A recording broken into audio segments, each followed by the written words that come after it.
Hey guys, this is the Valeo studio and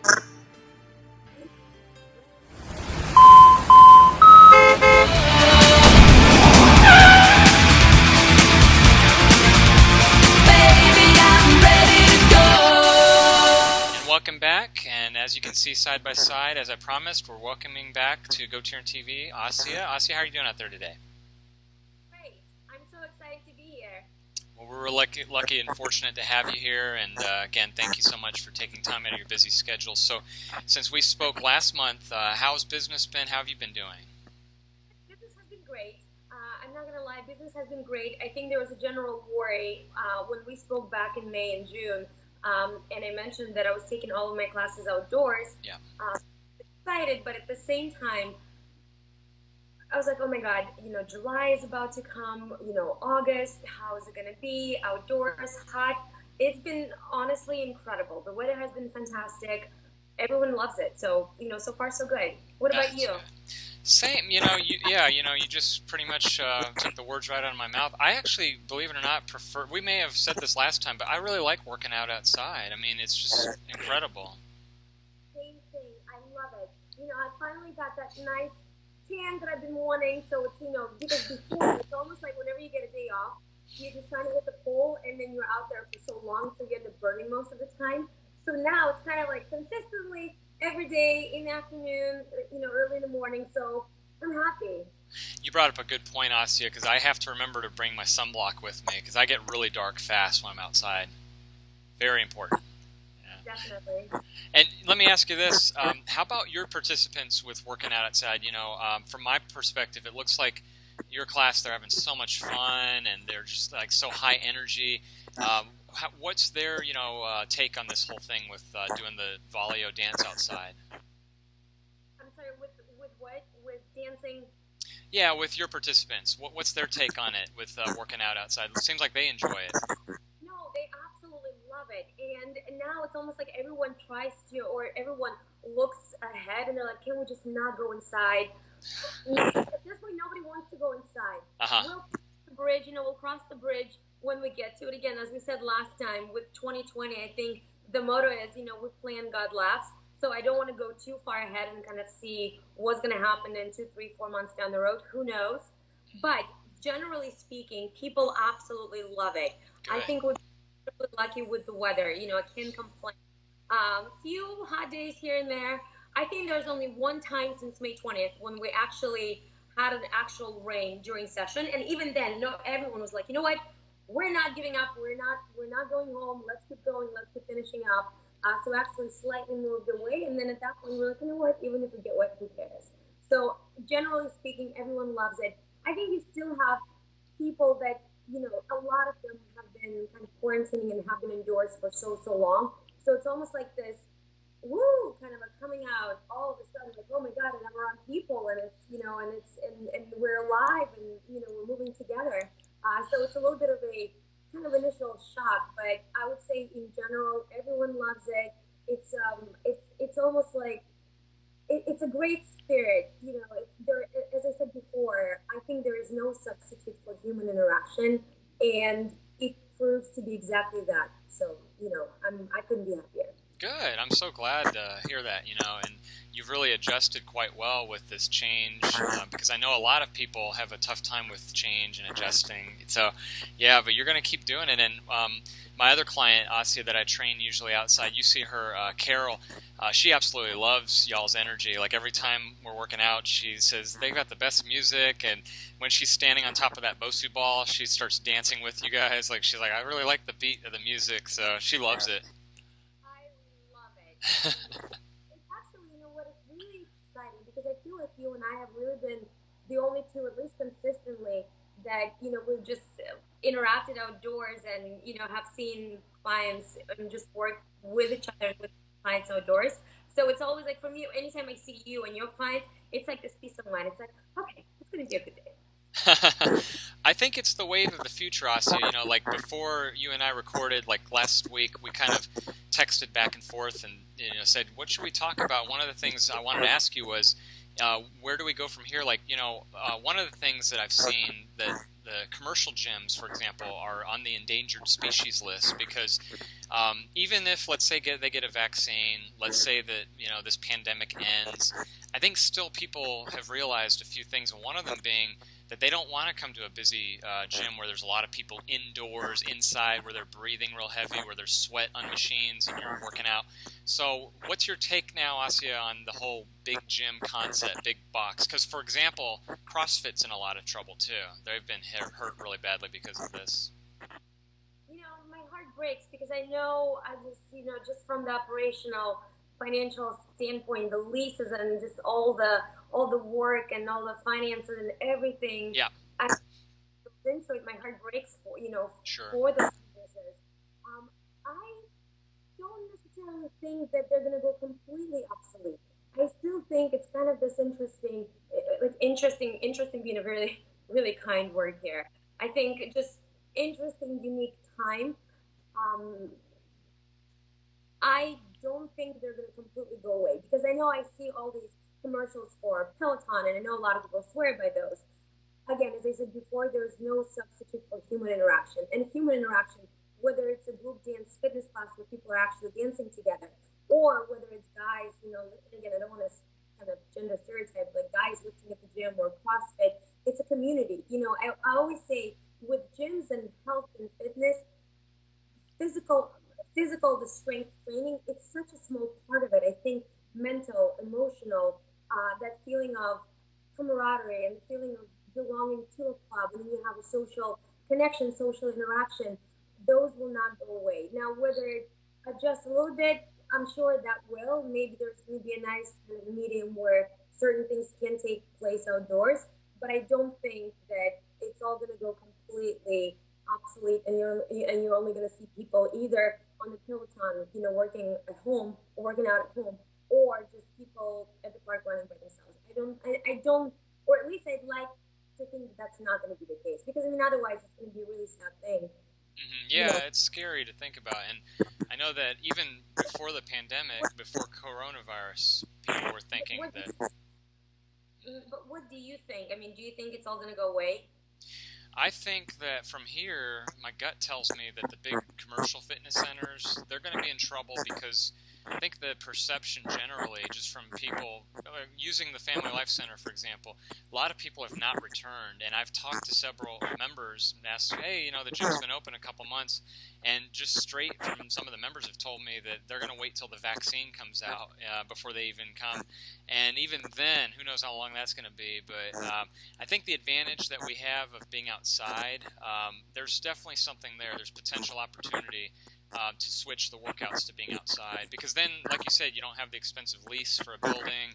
You don't have the danger of being indoors where everybody's clustered, together with breathing the same air. When you're outside, you really have that advantage. And, like we talked about with the sun, too. The sun is healthy for you with the vitamin D that actually, they say, combats coronavirus and other viruses. So I think it's almost like we're kind of going back to simplifying, back to the basics. Because back in the old day, I feel like my PE classes, back in my high school, it was outdoors and runs and walks and cross-country skiing and all, and me being from cold, Russia, but it was always outdoors, very simple, very basic things.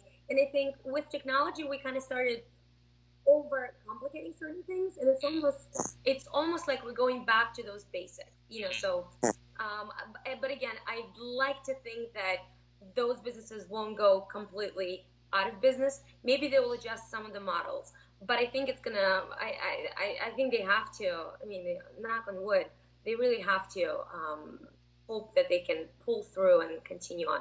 One thing that I also wanted to mention, I think what I'm finding now, and I think something that kind of deserves a little bit of attention. Thoughts and words are so powerful, and I feel like people are now in this constant state of worry and fear, and if I do this, then I'm going to get this, or if I go there, then I'm going to get this. And the thing is,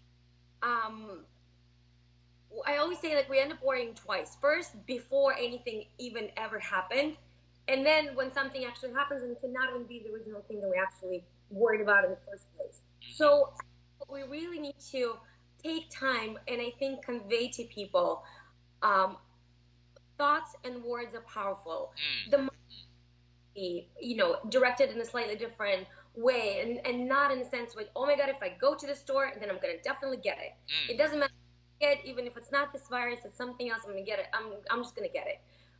That I think that mentality we have to. I think, and just because we have such a following, you and me, I think we have to, as much as possible, convey that to people. I don't know if it ever happens to you, but for me, I feel like every single time, if I have an important meeting or if I have a really like a big, huge class that I'm kind of in a sense worrying about, and I have this feeling like, oh my God, I just can't screw it up. If something happens, I'm gonna die, and da da da da da.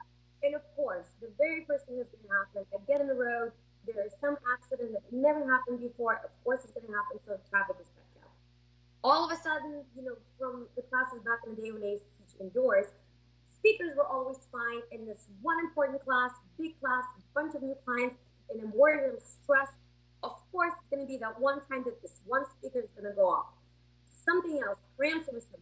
So I feel like the moment I go into this mindset of, if this happens, I'm going to die, or if I do this, and that's exactly what's going to happen. So I think it's important to get people away from that really panicking, worrying mode, and get them more into the kind of coping mechanism. What can we do to prevent that? Because at the end of the day, the most important thing is focusing on health. Our immune system is incredibly strong, and Mm-hmm. one can do to prevent any of those worries is slowly, slowly, slowly exercise, be outdoors. And again, exercise, I always tell people, I think we need to be intelligent with goal setting. I Mm-hmm. like, oh, I just want to lose 3 inches. Well, great. I think you want to go more into, I want to feel more energetic. Right. I want to feel like I can actually attack the day. And then the daily life just situations are actually a little bit more manageable. So I think we want to shift them towards proper goal setting. Mm-hmm. That they can manage, whether it's this virus, whether it's another virus, whether it's something else, they can manage that a little bit better.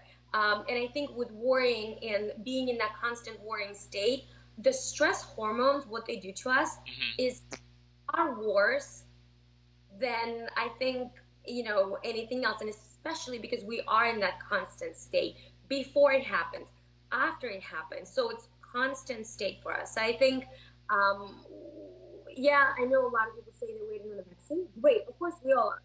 But at the same time, there are so many more things that we can do to actually continue living a fairly full, active lifestyle and without taking these major sacrifices. Because it's almost like right now, there's only two ways. You either stay home or you go outside and then you just catch it and then you die. And I think there's quite a bit of room, there's quite a bit of quite a bit of space in between those two extremes. Yeah, that's very well said, Asiya. Last time you and I talked, you kind of touched on how the news was very negative, and they should be under indictment on telling people the fear mongering and the worst is yet to come, and it gets really political because we went into that a little bit last time. But what you just said about stress is an excellent point because physiologically we know that stress definitely adds on other anxiety tangents like depression and problems in the mind, which is very powerful, and it almost becomes like a self-fulfilling prophecy, doesn't it? Absolutely, absolutely. And I think we really need to, of course, the physical aspect of exercising is important, Mm-hmm. but training our mind to be a little bit different and to actually, and I think what helps me in general, Mm-hmm. when because I mean it's not as simple to say, well, you just stop worrying about it. Well, Mm. no, you can't just say that to somebody because of course everybody has their own scenarios. Everybody goes through own different things in their mind. Maybe they did have a situation where somebody close to them went through something, and then of course the level of fear is much more amplified, Mm-hmm. compared to hasn't had the same experience. So I think for me, what helps is actually breaking down what is it that I can do that's going to help me either prevent this or manage it. Because Mm. at the end of the day, we can only control what we can control. There are so many things that are just completely outside of our control, nothing we can do. And so we need to be I think, um, more, what's more aware of just kind of what is it that we are we worrying we can actually fix it, Hmm. or are we worrying and it can happen and we have zero control over it, because in that case might as well not worry. So in prevention, again, we know that it's people that are extremely obese, they're at a higher, greater risk with the virus. So one of the things that we can do is taking small steps to be more active. Like we said, outdoors, walks. It doesn't have to be a full blown marathon. No, small walks here and there. And then you will find that over time and over time, days and weeks, you're going to feel a lot more energetic. And then you're going to feel much better. So I think dealing first with what is it that I can do that can help me manage it or prevent this. And then second thing, when you actually, if you take it a step further, what if I get it? Well, then what? Okay, and then in that case, it's typically going to be either quarantine. Most people are going to be asymptomatic, or you can then, where was I going to go with this? Either symptomatic, or it's going to be just some kind of symptomatic treatment. So Hmm. if it's coughing, then it's going to be this. If it's something else, so I think in general, it's people take it from having a positive test or a positive result to then they pretty much propel it to in their mind ICU and respirator, and then basically a deathbed, a death row. And that's not the case at all. So I think if we help people manage that and kind of realize that that is not going to be trajectory for for a huge majority, then I think people should feel a little bit calmer. And then just in general, once you're calmer, once you're less worrying about certain things, you can be more active and you can engage in different things, and then you're not just in the state of, oh my god, I'm in a lockdown until this vaccine happens. As we know with the flu, vaccines only work 60% of the time anyway. So I don't think we want to pin our hopes to this one thing while there are so many other things that we can actually do. Such a good point, Asiya. You're right. Yeah, I mean that's a great way to, give that analogy because can't live life just worrying about things beyond our control, and especially things that are out of our control. But with exercise, certainly people can benefit from some of your examples with whether they're going outside for a walk or whether they're working out with you. And again, like with your class that you do, for example, I've witnessed you have so much good positive energy. I'll ask you this question: have you ever had where anybody came to class where they were just kind of, you could tell, like had a negative energy before they started, and they were just kind of having a bad day? Like, has that happened before? Or have you witnessed that? Of Mm-hmm. course, and I have those days all the time. Mm-hmm. I'll come in and this and that and the worry, and just like I said before, somebody cuts me off on the way, and I'm pissed coming in. But somehow there is something, again, there is something magical about being in a group of people. And I always say, I think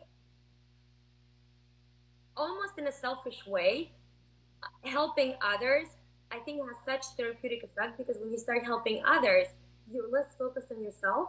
So it kind of focus away from you, and you realize that maybe some people have it worse. Some people have a much worse day. Like, for example, I have this one lady on Instagram that follows me, and she's in a wheelchair. And when I see her sending me all these different videos, to me, I'm like, how am I sitting here mopping around about some stupid thing when I have simple, battling the day in such a just a beautiful, wonderful way. And I think when you get in a group of people, 10 people, everybody has their own things. I have moms, and they're actually, now worrying. I mean, are the kids going to go back to school? Is it going to be virtual? What is it going to be? Another girl just had birth, or just gave birth 5 months ago. So of course, they're going through all these different things. So everybody has their own. Somebody lost their job. So everybody goes through their own sets of worries, through their own sets of problems. But I think when and the music comes on, I think the good thing about Dance Fitness is that it actually forces you to switch your mind off of whatever else you have going on at home, and to actually focus on the dancing. And then with dancing, with movement, I always say movement, motion creates emotion. So, those positive emotions, endorphins. And that's think that's huge to our health. Oh yeah, that's the exercise that you do with Valeo dance, and I witness you guys outside. You're having fun, and again, the space you have looks perfect. Just enough room, this flat level, beautiful weather, and everything. You've got all that. And how many calories would one typically burn? Would you guess, like roughly, just in a session with one of those workouts? What? I don't have to get really calculated. You can burn up to 1,000. Wow! Oh my God! I will say the intensity. Mm-hmm. For example, I can move my arm like this, or I can really hit it hard. So it depends on the intensity. It depends on a person's natural, just original weight to begin with, because it has different, just in terms of calorie expenditure. Everybody has different rates. Resting rate, same thing. But if you find all the interval training, everything that we do with free weights, with weighted hula hoops, with resistance bands, with toning, we're using those benches for step ups and all the other things. Cardio dance fitness. Once we combine all of that together, and then pretty much with 1 hour, there's really, the way I create the playlist, there's really no stopping. So at this point, it's just kind of grab water if you can, but then you're moving on. And what I always say, the reason I absolutely love, and I really swear by dance fitness, you're actually moving your body weight, you're propelling yourself forward. It takes that much more energy versus if you think, let's say, for example, a treadmill that sort of runs with you. So all you're really doing is kind of stepping in place. With time, you've got to create some kind of movement, whether it's salsa, travel, or whatever. You have to physically push yourself up. It's also, I don't know if you ever noticed, it's so much harder to actually run outdoors than it is to run on the treadmill. Very different. And then you're talking ups and downs and hills and things, and just the surface. Good point.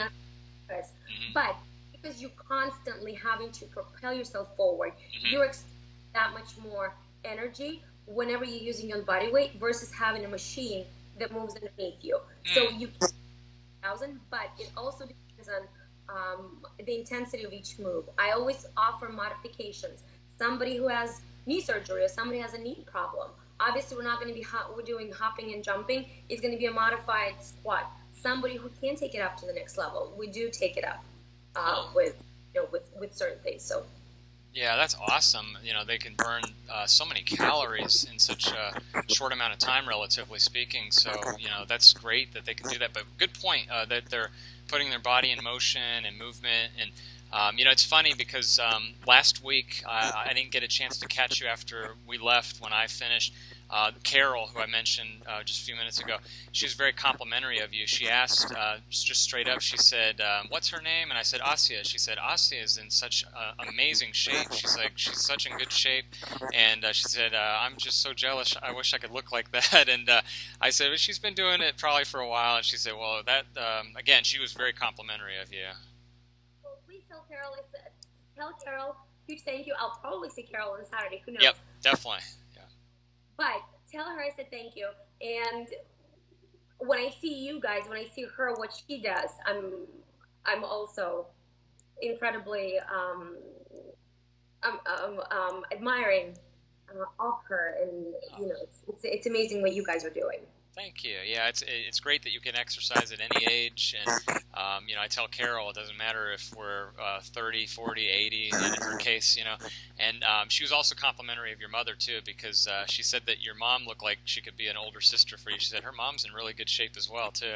This part of this segment.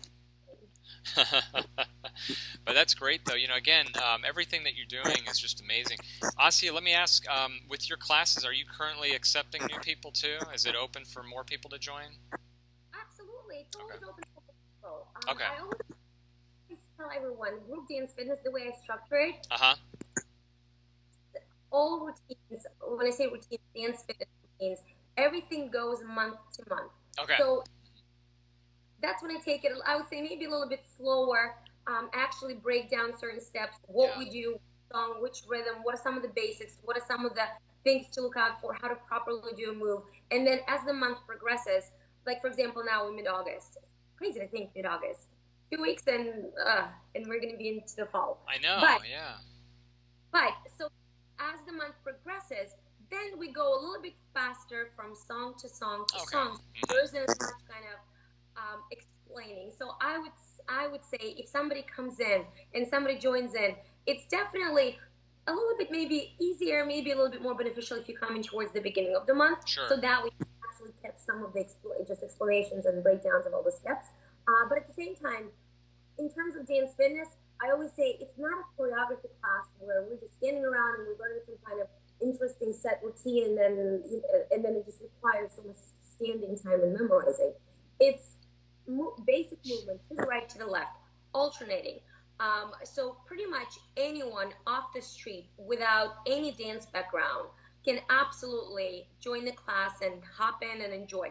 And the good news, something recently I started doing is on my YouTube channel, I started creating tutorials because we always record our actual dance routines, but a lot of people have been asking for tutorials where I actually slowly break down the steps. So those are also available now as well. That's amazing. That's really, really good, Asiya.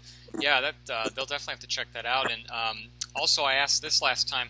I know that weddings have slowed down significantly. Are you still offering the wedding dance classes as well too?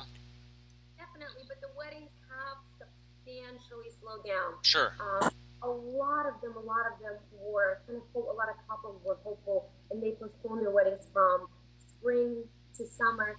I ended up having a lot of them reaching back out to me saying that they decided to postpone a full year. Now, every once in a while, and I do have several couples that I'm working with right now.